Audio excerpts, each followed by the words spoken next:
Hello बेटा, आप सभी का स्वागत है मेरे यूट्यूब चैनल राजकुमार फिजिक्स गुरुजी और मेरी academy PCS physics plus maths academy Wardha में। आज के इस वीडियो में बेटा हम थ्योरम तीसरा देखेंगे, थर्ड वाला, और उसका प्रूफ देखेंगे। ओके, तो भाई तीसरा जो थ्योरम है वो क्या है? ओके, चलिए फिर तीसरे थ्योरम पे।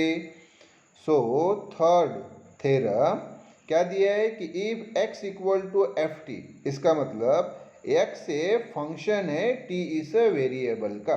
Okay, and y equal to ji T, मतलब y ये फंक्शन है, t इज अ वेरिएबल का। तो दोनों जगह अगर हम देखें, ये पहला x equal to F T और y equal to ji T, तो x ये फंक्शन है t का और y भी फंक्शन है t का, तो t दोनों जगह वेरिएबल है और वो x जो है वो भी t का फंक्शन है और y भी t का फंक्शन है। x equal to F T और y equal to ji t, हाँ, are differentiable functions of t। हाँ, तो x और y ये दोनों फंक्शन है t के फंक्शन है। सो दैट, ताकि y is a differentiable function of x और y ये x का फंक्शन है। वेरी इंटरेस्टिंग बेटा, वेरी इंटरेस्टिंग, वेरी इंटरेस्टिंग। तो क्या है?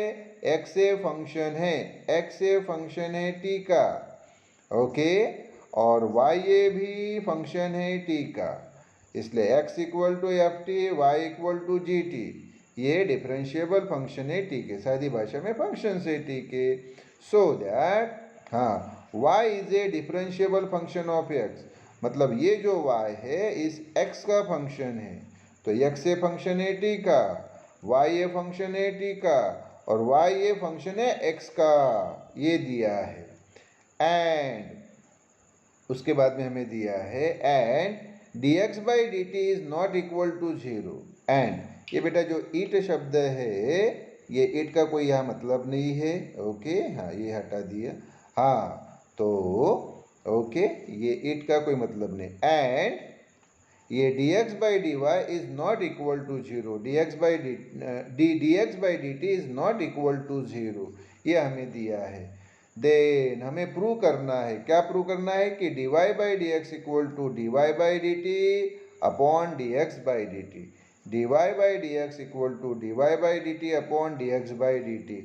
मतलब इस प्रकार से बेटा वो क्या कि dy by D X, okay, is equal to ये dy, ये जो है बेटा dy, हाँ हाँ, ये dy upon D T, yes, और ये जो बेटा dx है ये dx अपॉन डी टी, हाँ, ओके। तो dy by D x equal to dy by D T upon dx by D T, ये हमें प्रूव करना है। और दूसरी बात, ये जो बेटा dx बाई डी टी है, ये dx by D T is not equal to zero, बरोबर है, क्योंकि बेटा अगर ये डिनोमिनेटर अगर ज़ीरो रहा तो क्या होगा, ये dy by D T upon zero है ना, तो वो तो ये जो टोटल वैल्यू है ये क्या हो जाएगी, इन्फिनिटी। मतलब लेफ्ट हैंड साइड तो डिफाइन हो रही है लेकिन राइट साइड इन्फिनिटी है, मतलब कैन नॉट डिफाइन, इसको हम राइट हैंड साइड को डिफाइन नहीं कर पाएंगे। लेफ्ट हैंड साइड डिफाइन हो रही है और राइट हैंड साइड डिफाइन नहीं हो रही है, तो मीनिंगलेस बात हो जाएगी। इसलिए बेटा हमें ये दिया है कि भाई ये जो dx बाई डी टी है, ये dx by D T zero नहीं है। ओके, यस, तो क्या हुआ फिर बताओ? तो हमें ये पूछा है कि भाई प्रूव करो कि dy by D x equal to dy by D T upon D x by D T, और ये dx बाई डी टी जो है ये ज़ीरो नहीं है। तो ये जो हमें प्रूव करना है dy by D x equal to dy by D T upon D x by D T, हाँ, यस। तो चलो फिर अभी हम प्रूफ पे आते हैं। यस, तो इसको भी हम वेरी सिंपल वे में इसको प्रूव करेंगे। यस, सो हमें प्रूव करना है बेटा dy by D x equal to dy by D T upon D x by D T. Yes, तो ये हम आगे बेटा आंसर पे, तो ये थर्ड वाला क्या दिया है बताओ, given x and y are differentiable functions of t, X और वाई ये फंक्शंस है टी के, मतलब टी ये वेरिएबल है और इस वेरिएबल के ये एक्स और वाई फंक्शंस है। ओके, तो फिर मुझे बताइए कि let del T be a small increment in T. T a variable है ना बेटा? हाँ, तो टी ए वेरिएबल है तो उसमें आने वाली छोटी सी इंक्रीमेंट ये डेल टी बेटा, टी में आने वाली छोटी सी इंक्रीमेंट डेल टी। यस, तो फिर टी ए वेरिएबल है, एक्स और वाई उसके फंक्शन है, टी ए वेरिएबल है, एक्स और वाई उसके फंक्शन है, मतलब जैसे जैसे टी में चेंजेस आएंगे अकॉर्डिंगली ये एक्स और वाई इन फंक्शन में भी चेंजेस आएंगे। तो टी में कौन सा चेंज आ गया? हाँ, टी में ये डेल टी इतना छोटा सा चेंज आ गया, मतलब टी में स्मॉल इंक्रीमेंट क्या हुई? Del T. अरे तो फिर x में स्मॉल इंक्रीमेंट क्या होगी? डेल एक्स, और y में स्मॉल इंक्रीमेंट क्या होगी? डेल y, है कि नहीं? तो t में बेटा, t में छोटी सी इंक्रीमेंट आई डेल टी, देयरफॉर x में छोटी सी इंक्रीमेंट आएगी डेल x, और उसी प्रकार से y में छोटी सी इंक्रीमेंट आएगी डेल y। तो फिर क्या हुआ? फिर बताओ कि let del T be a small increment in T, so del x is a small increment in x and del y is a small increment in y. yes, तो भाई हम भी सामने बढ़ते हैं तो क्या होगा ये आपको मालूम है। therefore as del t tends to 0, इसलिए जैसे ही del t tends to 0, मतलब del t ये 0 के तरफ टेंड हो रही है, मतलब del t की वैल्यू अगर हम 0 लेते हैं तो डेल एक्स की वैल्यू भी 0 और डेल वाई की वैल्यू भी 0 होगी, मतलब कि as del T tends to 0 then del x tend to 0 and del Y tends to 0। ऐसा क्यों? फिर से बताओ। चलो मैं वापस आपको स्टेप पे लेके आता हूँ, मैं बार बार बता रहा हूँ आपको कि भाई टी ए वेरिएबल है और एक्स और वाई उस टी के फंक्शन है। जैसे जैसे टी में चेंजेस आएंगे टी ए वेरिएबल में, वैसे ही ये फंक्शन एक्स और वाई में भी चेंजेस आएंगे। टी में कौन सा चेंज आया? आप बोलेंगे सर डेल टी इतना, यानी टी में छोटी सी इंक्रीमेंट हुई डेल टी। अरे तो एक्स में भी छोटी सी इंक्रीमेंट क्या होगी? डेल एक्स, और वाई में भी छोटी सी इंक्रीमेंट क्या होगी? Del Y. बरोबर, यस। तो टी ए वेरिएबल जो है टी में छोटी सी इंक्रीमेंट डेल टी आई, तो एक्स में छोटी सी इंक्रीमेंट डेल एक्स और वाई में छोटी सी इंक्रीमेंट डेल वाई।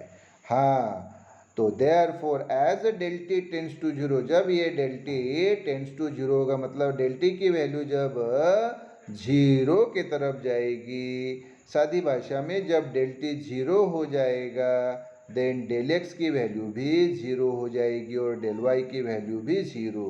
तो therefore as del t tends to 0 then del x tends to 0 and del y tends to 0. yes, अब बेटा हम सामने बढ़ेंगे। हाँ, तो अभी देखो एक सादा सा सिंपल सा मैथमेटिकल फार्मूला कि del y by del x equal to del y by del t upon del x by del t. हाँ, आप बोलेंगे सर कैसे? अरे वेरी सिंपल ना, del y by del x equal to del y को भी del t से divide किया अपॉन डेल एक्स को भी डेल टी से डिवाइड किया। अब जब चाहे तब ये डेल टी कैंसिल कर सकते हैं, तो वापस आपको राइट हैंड साइड क्या मिलेगी? Del y by del x, और लेफ्ट हैंड साइड भी क्या है? Del y by del x. अरे मतलब left hand side equal to right hand side है कि नहीं? जब ये डेल टी कैंसिल हो जाएगा। यस, हाँ, इसलिए del y by del x equal to del y by del t upon del x by del t. मतलब क्या किया? Del y by del x equal to del y को भी del t से डिवाइड किया और डेल एक्स को भी डेल टी से डिवाइड किया। और ये जो बेटा del x by del t इधर साइड वर्क में हमने लिखा कि here del x by del t is not equal to 0। ये तो मैं आपको बार बार बता रहा हूँ कि ये जो बेटा डिनोमिनेटर है इसने 0 नहीं होना चाहिए, क्योंकि डिनोमिनेटर अगर 0 हो गया तो ये del y by del t upon 0, del y by del t upon 0 यानी क्या हो जाएगा बेटा? ये राइट हैंड साइड जो है वो क्या आ जाएगी? इन्फिनिटी। तो इससे प्रॉब्लम क्या होगा कि left hand side del y by del x, इसको तो हम डिफाइन कर पा रहे हैं इक्वल टू ये राइट हैंड साइड तो इन्फिनिटी हो गई, इन्फिनिटी यानी नॉट डिफाइंड। मतलब ये तो बड़ा प्रॉब्लम हो जाएगा कि भाई लेफ्ट हैंड साइड को डिफाइन कर पा रहे हैं और राइट हैंड साइड को डिफाइन नहीं कर पा रहे हैं। हाँ, तो defined value equal to not defined value ऐसे कैसे होगी, left hand side equal to right hand side है।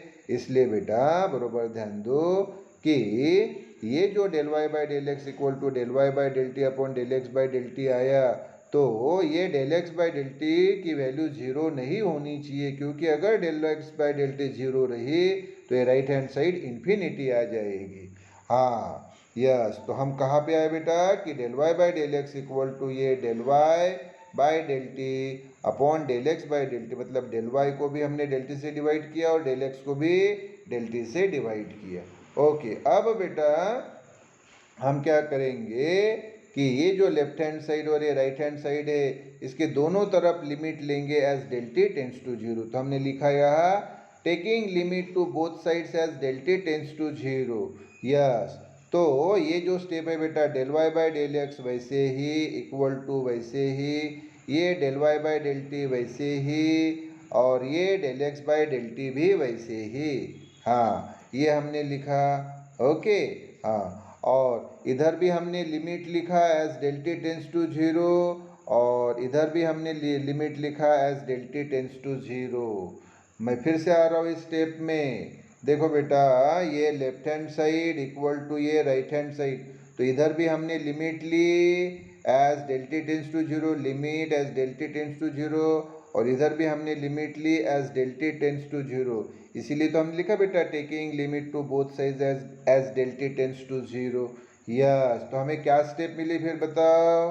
तो आप बोलेंगे सर ये del y by del x equal to del y by del t upon del x by del t हमारे पास ऑलरेडी था। इधर भी हमने लिमिट ली as del t tends to zero, और इधर भी वही लिया limit del t tends to zero. दोनों तरफ limit del t tends to zero लिया, कोई प्रॉब्लम नहीं, बैलेंसिंग हो गया ये, है ना। हाँ ओके, तो ये फिर स्टेप पढ़ो बरा, ये स्टेप क्या मिली हमें, ये स्टेप क्या मिली।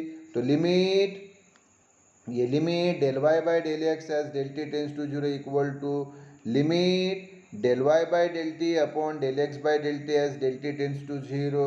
ओके, अब बेटा ये जो लिमिट है राइट हैंड साइड की limit del t tends to zero, ये हम ये न्यूमरेटर को भी देंगे और डिनोमिनेटर को भी दे देंगे।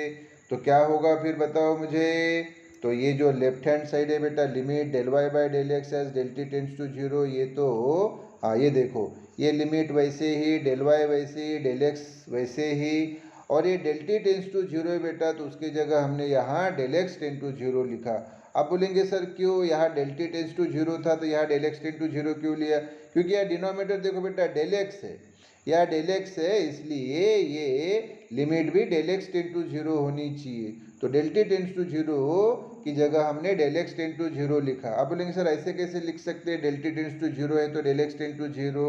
वो तो बेटा मैंने अभी आपको स्टार्टिंग में ही बताया, इधर साइड वर्क में भी लिखा है हमने कि here as del t tends to zero, तो del x tends to zero, जैसे ही डेल टी जीरो के तरफ जाती है तो डेल एक्स भी जीरो के तरफ। आप बोलेंगे सर कैसे, ये शुरू में ही बताया ना बेटा हमने, ये देखो यहाँ पे हमने बताया, क्या बताया, क्या बताया कि as del t tends to zero then del x tends to zero and del y tends to zero. ऐसा क्यों, ऐसा इसलिए बेटा कि मैंने आपको बताया ना टी ए वेरिएबल है और एक्स और वाई उसके फंक्शन है, टी में जो चेंजेस आएंगे उसके अकॉर्डिंगली उनके ये फंक्शन एक्स और वाई में भी चेंजेस आएंगे।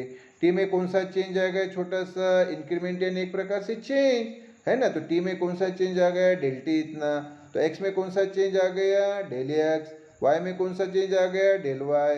अरे तो जब ये del t tends to zero होगा तो ये del x tends to zero होगा और डेल वाई टेंस टू भी जीरो होगा। यस, तो वही तो हमने लिखा बेटा, ये वही तो लिखा है हमने, क्या लिखा है कि भाई ये limit del t tends to zero, limit del y by del x as del t tends to zero, तो ये लिमिट वैसी ही, डेल वाई वैसे ही, डेल एक्स वैसे ही, और del t tends to zero की जगह del x tends to zero. अभी मैंने जो बताया कि as here as del t tends to zero तो डेल एक्स टेंस टू भी जीरो, इसलिए del t tends to zero की जगह del x tends to zero लिखा, ये इक्वल टू वैसे ही।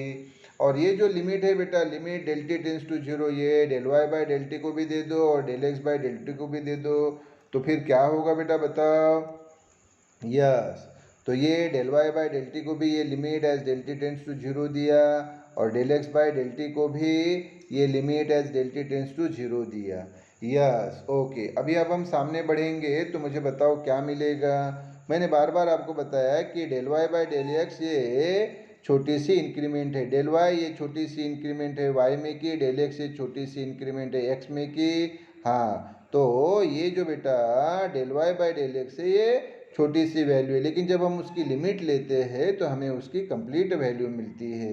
तो फिर से ध्यान दो, limit del y by del x as del x tend to 0, तो इसकी हमें del y by del x की कंप्लीट वैल्यू मिली d y by D x equal to वैसे ही। और ये बेटा limit del y by del t as del T tends to 0, तो फिर से बेटा वही del y by del t, del y छोटी सी इंक्रीमेंट वाई में की, डेल टी छोटी सी इंक्रीमेंट टी में की, तो del y by del t छोटी सी वैल्यू है ओके। और उसका हम जब लिमिट लेते हैं तो हमें उसकी कंप्लीट वैल्यू मिलती है d y by D t. तो limit del y by del t as del t tends to 0 यानी d y by D T, ये अपॉन वैसे ही बेटा। और ये बेटा देखो del x by del t, del x से छोटी सी इंक्रीमेंट एक्स में की, डेल टी छोटी सी इंक्रीमेंट टी में की, इसलिए del x by del t छोटी सी वैल्यू है, लेकिन इसकी लिमिट हमने ली as del t tends to 0, तो del x by del t अपने कंप्लीट फॉर्म में पहुंचती है d x by D t के रूप में। यस तो क्या हुआ फिर बताओ, limit del x by del t as del t tends to 0 यानी d x by D T. Yes तो हमें क्या मिला फिर, d y by D x equal to d y by D T upon D x by D T. और here ये जो बेटा d x by D t है this is not equal to 0। क्यों 0 नहीं होनी चाहिए, फिर से वही बात ना, डिनोमिनेटर अगर 0 हो गया तो d y by D T upon 0 यानी वो वैल्यू क्या रहेगी, इन्फिनिटी। मतलब लेफ्ट हैंड साइड तो डिफाइन हो रही है, लेकिन ये राइट हैंड साइड अगर बेटा ये total right hand side infinity आ गई तो ये नॉट डिफाइन, तो ये डिफाइन कर पा रहे हैं और ये नॉट डिफाइन, इसको डिफाइन नहीं कर पा रहे हैं, तो फिर लेफ्ट इक्वल टू राइट कैसे होगा। इसलिए बेटा d y by D x is equal to d y by D T upon D x by D T, ये तो हमने प्रूव किया। और हेयर ये d x by D t 0 नहीं होना चाहिए। तो बेटा यही तो हमें पूछा था कि भाई d y by D x equal to d y by D T upon D x by D t होता है, ये प्रूव करो। तो हमने प्रूव किया, इसलिए हेंस प्रूव्ड। और फिर से वही बात कि D x by D T ये 0 नहीं रहेगा, क्योंकि अगर D x by D t 0 रहा तो ये पूरी वैल्यू इन्फिनिटी आ जाएगी। मतलब लेफ्ट हैंड साइड डिफाइन हो रही है और right hand side infinity and not define, ऐसा नहीं हो सकता। इसलिए ये d x by D t जो है ये 0 नहीं होनी चाहिए, मतलब d x by D t is not equal to 0। तो ये बेटा हमने प्रूव कर लिया। ओके यस ओके बेटा।